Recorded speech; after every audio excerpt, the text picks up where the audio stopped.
கிறிஸ்து நாமத்தினால உங்கள் அனைவரையும் நான் வாழ்த்துக்கிறேன், வரவேற்கிறேன்.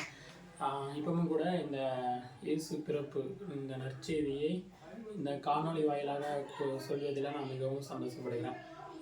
லூக்கா 2:10 சொல்லப்பட்டிருக்கிறபடி, லூக்கா 2ஆம் அதிகாரம் 10ஆம் வசனத்தில் சொல்லப்பட்டிருக்கிறபடி, பயப்படாதிருங்கள், இதோ எல்லா ஜனத்திற்கும் மிகுந்த சந்தோஷத்தை உண்டாக்கும் நற்செய்தியை உங்களுக்கு அறிவிக்க வந்திருக்கிறேன். அது என்ன நற்செய்தி அப்படின்னா, இயேசு கிறிஸ்து இன்னைக்கு பிறந்திருக்கிறாங்க. இயேசு கிறிஸ்து இன்னைக்கு பிறந்திருக்கிறாங்க அப்படின்னா, இது அவ்வளோ பெரிய நற்செய்தியா அப்படின்னு கேட்டால், இன்னைக்கு யாரெல்லாமோ பிறகுறாங்க. உதாரணத்துக்கு நம்ம நேரு அவங்க பிறந்தாங்க, காந்தி அவங்க பிறந்தாங்க. ஆனால் இவங்க எல்லாத்துக்கும் இல்லாத ஒரு ஸ்பெஷல் இயேசு கிறிஸ்துவோடைய பரப்பில் இருக்குதா அப்படின்னு கேட்டால், ஆமாங்க, உண்மையாலுமே இருக்குது. இப்போ காந்தி பிறந்தாங்க அப்படின்னா, இந்திய நாட்டுக்கு சுதந்திரம் வாங்கி கொடுக்கறதுக்காக அவங்க பாடுபட்டாங்க. எப்படி ஒரு காந்தி இந்திய நாட்டுக்கு சுதந்திரம் வாங்கி கொடுக்க பாடுபட்டாங்களோ, அதே போல் இயேசு கிறிஸ்து நம்மளுடைய ஆத்மாவை நரகத்திலிருந்து மீட்டு கொண்டு வந்து பரலோகத்துக்கு போய் சேர்ப்பதற்கு அவர் இங்கே பாடுபட்டாங்க. எல்லாருமே எல்லா மதத்திலையுமே சொல்லப்பட்டிருக்குது மோட்சம் என்று ஒரு காரியங்கள் சொல்லப்பட்டிருக்கு.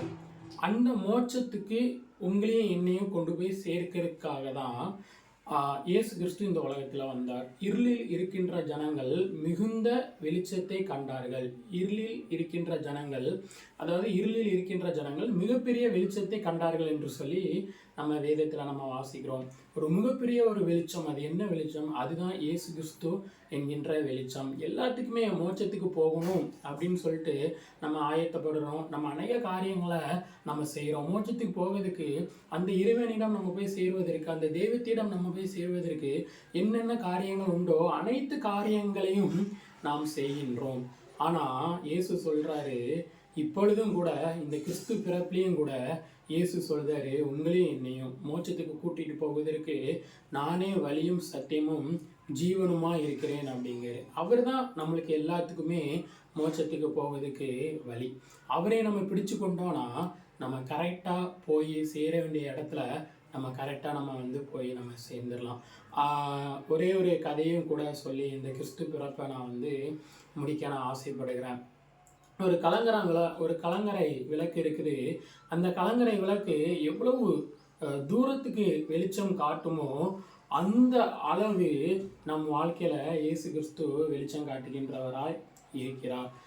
ஒருவேளை நம்ம கரங்களை விளக்கெல்லாம் நம்ம போய் பார்க்கும்போது ரொம்ப சின்னதாக இருக்காது, ரொம்ப ஹைட்டாக தான் அதை வச்சுருப்பாங்க. ரொம்ப சின்னதாக அதை எங்கேயுமே எந்த கலங்கரை விளக்குமே ரொம்ப சின்னதாக, அதாவது கட்டையாக வச்சுருக்க மாட்டாங்க. அது எந்த அளவுக்கு அது ஹைட்டு வச்சுருப்பாங்களோ அந்த அளவுக்கு தான் அதிகமான ஒளியை அதிகமான தூரத்திற்கு வீசுகின்றவர்களாக அந்த கலங்கரை விளக்கம் இருக்கும்.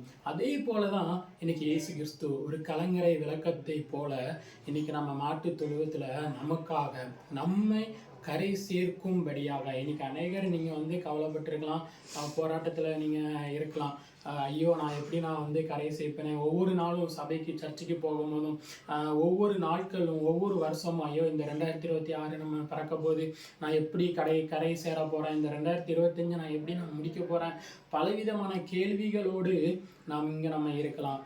ஆனால் ஏசப்பா சொல்கிறாரு, நான் கரை சேர்ப்பேன். ஒரு கலங்கரை விளக்கமாக இயேசு கிறிஸ்து உங்களை கரை சேர்ப்பார். அதனால தான் இந்த இயேசு பிறப்பையும் கூட இவ்வளவு சந்தோஷமாக இவ்வளவு சமாதானமாக இயேசு கிறிஸ்துவையும் கூட நம்ம எல்லாருமே நம்ம அவரை நோக்கி நம்ம கொண்டாடி கொண்டே இருக்கிறோம். எதற்காக அப்படின்னா, இயேசு கிறிஸ்து நம்மளுடைய ஆத்மாவையும் கரை சேர்த்து பாதாளத்துக்கு தப்பு வைத்து ஆத்மாவை கரை சேர்த்து பரலோகத்துக்கு சேர்ப்பதற்கும் அவர் வல்லமை உள்ளவராக இருக்கிறார்.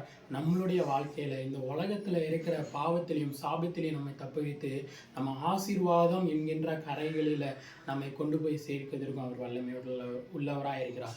God bless you. இன்னும் கூட நான் ஒரு விஷயம் நான் கூறிக்கொள்கிறேன். கிறிஸ்மஸ் நல்வாழ்த்துக்களை நான் ஒவ்வொருவரையும் நான் கூறிக்கொள்கிறேன். இயேசுதாமே உங்களை ஒவ்வொருவரையும் ஆசீர்வதிப்பாராக. ஆமென்.